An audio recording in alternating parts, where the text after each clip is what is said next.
Kennedy, está naquela fase que você tem pesquisa para qualquer gosto, né? Todas, porém, coincidem num ponto. Ninguém está pegando grandes mudanças no quadro eleitoral. Está estável. Se você pega as que já fizeram 2 rodadas, como foi o caso do IPEC, como foi o caso do IPESP, como é o caso da Quest, está igual. As oscilações foram mínimas, 1 ponto para lá, 1 ponto para cá.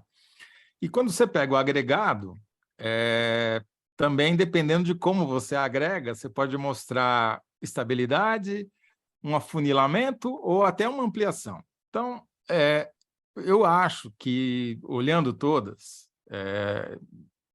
está mais ou menos... A Quest saiu igual ao que o IPEC e o Datafolha já tinham dado do ponto de vista de tendência, estabilidade. Então, acho que o eleitor está ainda, aquela franja do eleitorado que não se decidiu, que é uma quantidade relativamente pequena de eleitores, eu diria que são cerca de 10%, ainda não decidiram para valer o seu voto. Por isso que não está havendo mudança significativa na intenção de voto, e a Quest é mais um instituto que mostrou a mesma coisa. Se você olhar dentro das pesquisas, você nota que tem uma possibilidade de mudança, porque tem eleitores que declaram possibilidade de votar tanto no Lula quanto no Bolsonaro. Eu estava fazendo um levantamento aqui, uma tabela especial, em cima da última pesquisa do IPEC, que mediu o potencial de voto. O potencial de voto é aquela pergunta que você mostra o nome do candidato, Lula. Sobre esse candidato, o que você diria? Ah, votaria com certeza. Ou não, poderia votar, né? Uma certa dúvida. Ou não votaria de jeito nenhum. Ou não sei, não conheço o suficiente. Tal.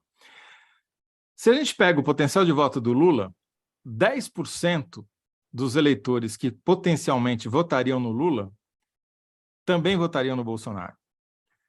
E se você pega os eleitores do Bolsonaro, que o Lula tem 54% de potencial de voto, né? Se você pega o potencial de voto do Bolsonaro, que é mais baixo, são 46%, 11% dos eleitores potenciais dele também votariam no Lula.